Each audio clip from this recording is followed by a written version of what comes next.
Hola, bienvenidos de nuevo al Instituto Alemán. ¿Qué te pareció nuestra lección anterior? Esperamos que te haya sido productiva, pues nos dejó en claro que el inglés es un idioma plano que tiene una estructura bastante similar en todos sus tiempos. Pero ahora, quizás te han surgido otras preguntas como ¿qué verbo es más importante? ¿El verbo auxiliar o el verbo principal? Mira, la verdad es que ambos verbos son igual de importantes, pues no puede existir el uno sin el otro. Y a continuación te lo vamos a explicar. Pero antes que nada, permítenos hacerte una pregunta.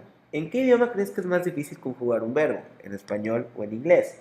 Así es en español, pues ya que en español el verbo siempre es conjugado de acuerdo al sujeto, mientras que en inglés el verbo casi no cambia, solo cambia el sujeto.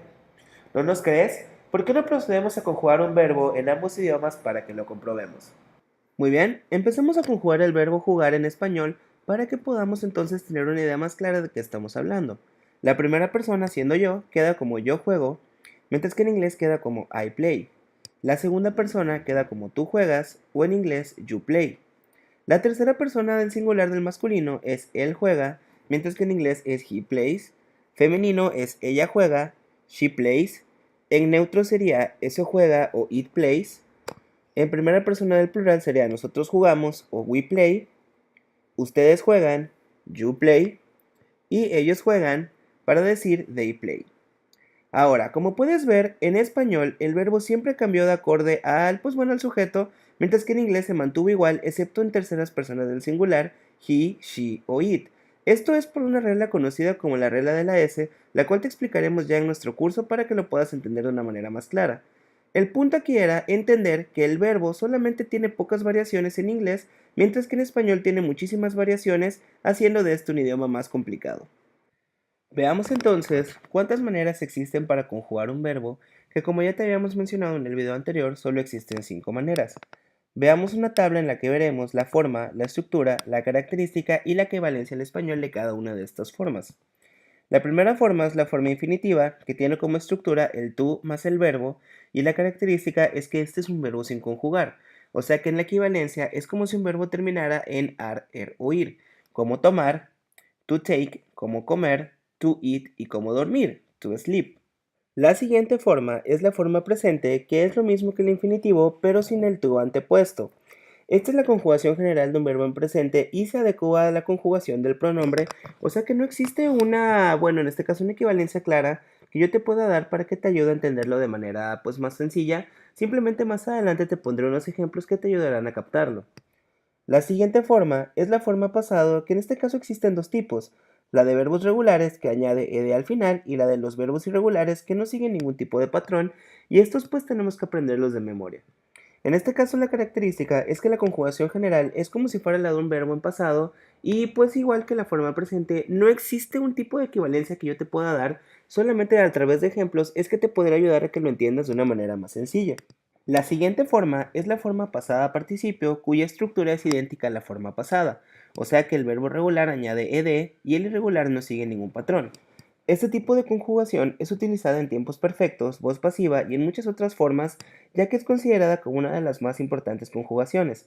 En este caso sí existe una equivalencia al español y es cuando un verbo acaba en ado o ido, o sea, played es jugado y slept es dormido. La última forma es la forma gerundio, que es un verbo con ing, que este es utilizado en tiempos continuos y perfectos continuos, así como en diversas estructuras del inglés, y en este caso la equivalencia es cuando un verbo acaba en ando o yendo, o sea que playing es jugando y sleeping es durmiendo. Vamos a estudiar ahora una tabla en la cual te vengan ejemplos de cómo se conjuga un verbo regular y un verbo irregular. En esta tabla veremos las 5 formas que te hemos explicado con anterioridad y vamos a proceder a iniciarla. ¿Qué te parece si como verbo regular utilizamos el verbo jugar, que en su forma infinitiva en inglés queda to play, su forma presente queda play, su forma pasado queda played, su forma pasado participio también queda played y su forma gerundio queda playing? Ahora utilizaremos un verbo irregular, el cual va a ser el verbo comer, cuya forma infinitiva es to eat, su forma presente es eat, su forma pasada es ate, pasada participio es eaten y forma gerundio es eating. Como puedes ver, la forma presente y la forma pasada se adecuan al sujeto, sin embargo todas las demás siguen la forma de la tabla anterior. Aquí tenemos un verbo que acaba en ar, un verbo que acaba en er, un verbo que acaba en ado, un verbo que acaba en ido, y aquí un verbo que acaba en ando y otro verbo que acaba en yendo. Ya que quedó definida la importancia del verbo principal y las 5 maneras de cómo conjugarlo, ahora quizás la pregunta que te estés haciendo es, ¿cuál es la importancia del verbo auxiliar? Bueno, permíteme decirte que el verbo auxiliar es igual de importante que el principal para comunicarnos de manera correcta, ya que este es el que marca qué tipo de tiempo estamos utilizando, si es presente, si es pasado o si es futuro. ¿Qué te parece si antes de empezar a estudiar un poco la importancia de este verbo, te compartimos una tabla donde se expliquen los auxiliares de cada tiempo y el tipo de conjugación que cada tiempo lleva en su verbo principal? Existen 4 categorías de tiempo en el idioma inglés: los tiempos simples, los tiempos continuos, los tiempos perfectos y los tiempos perfectos continuos.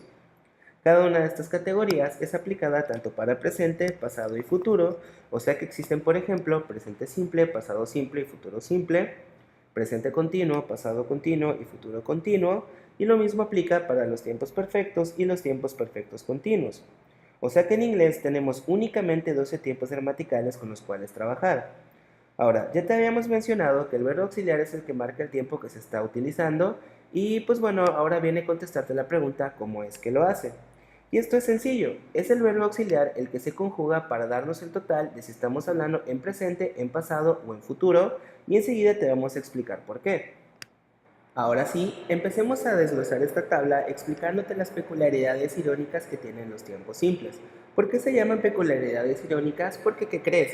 Todo lo contrario a su nombre, los tiempos simples son los más difíciles de estructurar a comparación de los tiempos continuos, perfectos y perfectos continuos. La primera de estas peculiaridades es que presente y pasado simple no utilizan auxiliar mientras estamos hablando en la estructura positiva. La segunda es que cuando estoy hablando en una estructura interrogativa o negativa, aquí sí tengo un verbo auxiliar en ambos tiempos. Para presente, mi auxiliar es do, mientras que para pasado, mi auxiliar es did. ¿Y qué crees? Did es la conjugación en pasado del verbo do, o sea que en realidad mi verbo auxiliar sí se está conjugando para, pues bueno, en este caso, decir de manera correcta qué tiempo estoy utilizando. Ahora, el más sencillo de los tiempos simples es el futuro, ya que en futuro siempre, en cualquiera de las tres estructuras, voy a utilizar, pues bueno, en este caso el auxiliar will. ¿Qué pasa con mi verbo principal en estos tres tipos de tiempos? Bueno, pues en este tipo de tiempo solo voy a tener dos posibles conjugaciones para mi verbo principal: la forma presente en cualquiera de las estructuras de presente y futuro y también en la forma negativa interrogativa de pasado, y la forma pasada únicamente será utilizada para pasado simple en estructura positiva. Pasemos ahora a las categorías de tiempos que son más sencillas, ya que aquí los tiempos continuos, los tiempos perfectos y los tiempos perfectos continuos son súper más sencillos de estructurar que los tiempos simples, ya que aquí la estructuración es plana sin importar si estamos hablando en positivo, en negativo o interrogativo. Para mis tiempos continuos, mi verbo auxiliar siempre va a ser una forma del verbo to be, ya sea conjugada en presente, pasado o futuro, y pues bueno, en este caso también mi verbo principal siempre va a ir en la forma gerundio. En tiempos perfectos, lo mismo va a ocurrir, va a ser una forma conjugada del verbo have, más la forma pasada participio del main verb, y en los tiempos perfectos continuos, pues aquí recuerda que tenemos pues dos verbos auxiliares que son have y been, y en este caso lo único que se conjuga es el verbo have y el verbo been siempre irá estructurado como se explicó en el video 1. Y pues aquí mi estructura principal, más bien mi verbo principal, siempre va a llevar la forma gerundio. Ya que tenemos todo esto claro, por fin vamos a analizar la importancia del verbo auxiliar y pues para esto utilizaremos como ejemplos los tiempos continuos. Vamos a poner una frase de referencia que esté conjugada acorde a la estructura que vimos anteriormente, o sea que nuestro verbo auxiliar va a ser el verbo to be y mi verbo principal va a ser un verbo en gerundio que es la terminación ing de los verbos. Antes de empezar con el análisis, tenemos que averiguar cuántas maneras de ser conjugado tiene el verbo to be. Que bueno, pues en este caso tiene la manera presente, la manera pasada y la manera futura, pero pues en este caso cada una tiene una variación, la cual pues varía acorde al sujeto que estamos utilizando. Por ejemplo, si vamos a hablar de la forma presente, yo tengo tres opciones. Tengo la forma am para todo lo que sea de primera persona, o sea, I am. Tengo la forma is, que es para las formas, bueno, en este caso las terceras personas del singular, que son he, she, it. Y tengo la forma are, que es para plurales, que son we, you y they. Si hablamos de la forma pasada, en este caso solo existen dos maneras. La forma was para todos los singulares, o sea, I, he, she, it. Y tenemos were para todos los plurales, que son we, you y they. La forma más sencilla, como has de adivinar, es la forma futura, ya que solamente hay una forma para todos estos pronombres y es la forma will be. Ya que conocemos todas las maneras de conjugar el verbo to be, tanto en presente, en pasado y en futuro, ¿qué te parece si procedemos a explicarte los tiempos continuos utilizando la siguiente frase en positivo? La frase va a ser I to be teaching English. Recordemos un poco la estructuración general en positivo que deben de seguir todos los tiempos en el idioma inglés, que es empezar con el sujeto, continuar con el auxiliar, continuar con el verbo principal y finalizar con el complemento. Empecemos con el presente continuo. La frase que voy a formar aquí es I am teaching English. Para pasado continuo, todo quedaría igual con excepción del auxiliar, ya que quedaría la frase I was teaching English. Si hablamos de futuro continuo, también habría la modificación en el verbo auxiliar, siendo la frase I will be teaching English. Como puedes ver en estas tres frases, se puede distinguir perfectamente cuando hablamos de presente, cuando hablamos de pasado y cuando hablamos de futuro, todo gracias al verbo auxiliar. Y lo mismo ocurriría si estuviéramos hablando en español. ¿Qué te parece si vemos ahora las equivalencias en español de dichas frases para que veas de qué estoy hablando? En presente continuo yo tengo la frase I am teaching English, cuya equivalencia sería yo estoy enseñando inglés. En pasado continuo tengo la frase I was teaching English, cuya equivalencia sería yo estaba enseñando inglés.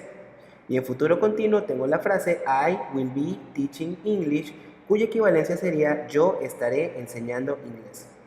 ¿Qué pasaría si yo quito el verbo auxiliar en estas tres oraciones?